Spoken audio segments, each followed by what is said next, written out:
हरि बोल। दोस्तों, कैसे हैं आप सब। आज मैं आपको अजामिल की कथा सुनाता हूँ कि कैसे एक पापी मनुष्य भी भगवान का नाम लेने मात्र से मोक्ष प्राप्त कर लेता है। अजामिल गुड़ी और समझदार ब्राह्मण था। उसने वेद शास्त्रों का विधिवत अध्ययन प्राप्त किया था। अपने यहाँ आने वाले गुरुजन, संत तथा अतिथियों का सम्मान भी वह श्रद्धा पूर्वक करता था। एक दिन अजामिल वन से पूजन सामग्री एकत्रित कर घर लौट रहा था तो उसने देखा एक कुंज में कोई युवक स्त्री के साथ प्रेम में लिप्त था। अजामिल ने संस्कारवश अपने आप को यह देखने से रोकने का पूरा प्रयत्न किया, किंतु सफल ना हो सका।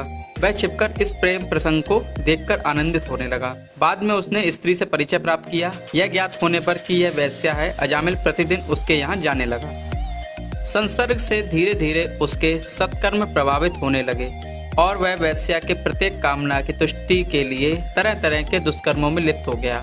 उसने चोरी, डकैती, लूटपाट शुरू कर दिए, हत्याएं करने लगा तथा किसी भी प्रकार से धन प्राप्ति हेतु अन्यायपूर्ण कर्म करके उसे संतुष्टि प्राप्त होने लगी। स्थिति यह हुई कि वेश्या से अजामिल ने विवाह कर लिया। उससे उसको 9 पुत्र प्राप्त हुए तथा 10वीं संतान उसकी पत्नी के गर्भ में थी। एक दिन कुछ संतों का समूह उस ओर से गुजर रहा था। रात्रि अधिक होने पर वह उसी गांव में ठहर गए जिसमें अजामिल रहता था। गांव वाले से आवास और भोजन के विषय में चर्चा करने पर गांव वालों ने मजाक बनाते हुए उन साधुओं को अजामिल के घर का पता बता दिया। गांव वालों ने सोचा था कि आज ये साधु निश्चित रूप से अजामिल के द्वार पर अपमानित होंगे तथा इन्हें पिटना भी पड़ेगा। संत समूह अजामिल के घर पहुंच गया। उस समय अजामिल घर पर नहीं था। संत मंडली ने उसके द्वार पर जाकर राम नाम का उच्चारण किया। घर में से उसकी वही वेश्या पत्नी बाहर आई और साधुओं ने उससे भोजन मांगा तो वह बोली, आप शीघ्र भोजन सामग्री लेकर यहाँ से निकल जाएं, अन्यथा कुछ ही क्षणों में अजामिल आ जाएगा और आप लोगों को परेशानी हो जाएगी।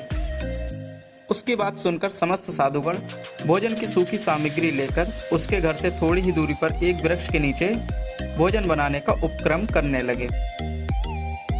भोजन बना, भोग लगा और संतों ने जब पा लिया तब विचार किया कि यह भोजन किसी संस्कारी ब्राह्मण कुल उत्पन्न के घर का है, किंतु समय के प्रभाव से यह कुसंस्कारी हो गया है। सभी संत पुनः फिर से अजामिल के घर पहुंचे। उन्होंने बाहर से आवाज लगाई। अजामिल की स्त्री बाहर आई। संतों ने कहा, बहन, हम तुमसे एक बात कहने आए हैं। स्त्री ने बताने के लिए कहा। संतों ने कहा, तुम्हारे यहाँ शिशु का जन्म होगा, उसका नाम नारायण रखना। संतगणों के ऐसा कहने पर अजामिल की स्त्री ने उन्हें ऐसा ही करने का वचन दिया। अजामिल की स्त्री ने 10वीं संतान के रूप में एक पुत्र को जन्म दिया और उसका नाम नारायण रख दिया। नारायण सबसे छोटी संतान होने के कारण सभी का प्रिय था। अब अजामिल स्त्री और अपने पुत्र के मोहजाल में लिपट गया। कुछ समय बाद उसका अंत समय भी नजदीक आ गया। अति भयानक यमदूत उसे दिखलाई पड़े। भय और मोहवश अजामिल अत्यंत व्याकुल हुआ। अजामिल ने दुखी होकर अपने पुत्र नारायण को पुकारा, नारायण नारायण। भगवान का नाम सुनते ही भगवान विष्णु के पार्षद उसी समय उसी स्थान पर दौड़कर आ गए। यमदूतों ने जिस फांसी से अजामिल को बांधा था, पार्षदों ने उसे तोड़ डाला। यमदूतों के पूछने पर पार्षदों ने धर्म का रहस्य समझाया। यमदूत नहीं माने।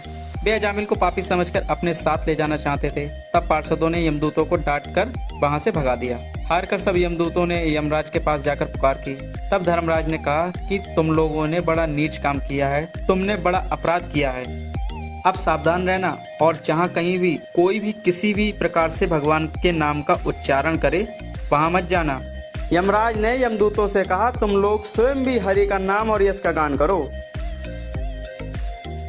अजामिल ने यमदूतों और विष्णुदूतों के सारे संवाद को देखा व सुना। वह यमदूतों के फंदे से छूटकर निर्भय व स्वस्थ हो गया।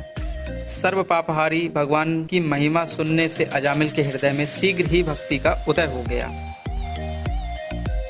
उसे अपने जीवन पर बहुत पश्चाताप होने लगा। उसके हृदय में संसार के प्रति तीव्र वैराग्य होने लगा। अजामिल सबसे संबंध और मोह को छोड़कर हरिद्वार चला गया। योग मार्ग व आत्मचिंतन का आश्रय लेकर अजामिल ने इंद्रियों, मन व बुद्धि को विषयों से पृथक कर भगवान में लीन कर दिया। तब उसने देखा कि उसके सामने वही चारों विष्णुदूत खड़े हैं जिन्हें उसने पहले देखा था। अजामिल ने सर झुकाकर उन्हें नमस्कार किया। उनका दर्शन पाने के बाद अजामिल ने उसी तीर्थ हरिद्वार में गंगा के तट पर अपना शरीर त्याग दिया। और तत्काल भगवान के पार्षदों के साथ स्वर्णमय विमान पर आरूढ़ होकर आकाश मार्ग से भगवान लक्ष्मीपति के निवास स्थान बैकुंठ को चला गया। तो भैया इस कहानी का सार यही है कि भगवान के नाम में इतने पापों को काटने की शक्ति है जितने पाप मनुष्य कर भी नहीं सकता। जो मनुष्य मोहग्रस्त होकर घर गृहस्थी का बोझा ढोते रहते हैं, वह भगवान नाम के दिव्य रस से विमुख हैं। वे ही बार बार नरक यातनाओं व जन्म मरण के चक्र में फंसने के लिए धर्माधिकारी यमराज के सम्मुख लाए जाते हैं।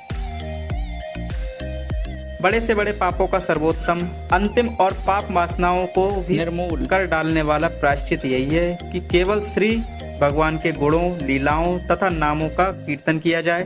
भगवान के आश्रित भक्तों की ओर यमदूत आंख उठाकर भी नहीं देखते। तुलसीदास जी का एक दोहा है, कलयुग केवल नाम आधारा, सुमिर सुमिर नर उतरहि पारा। वीडियो अगर पसंद आया तो वीडियो को लाइक, चैनल को सब्सक्राइब करके घंटे का बेल आइकन दबाइएगा, जिससे कि आने वाले वीडियो की नोटिफिकेशन आपको सबसे पहले मिल सके। जय श्री राधे श्याम।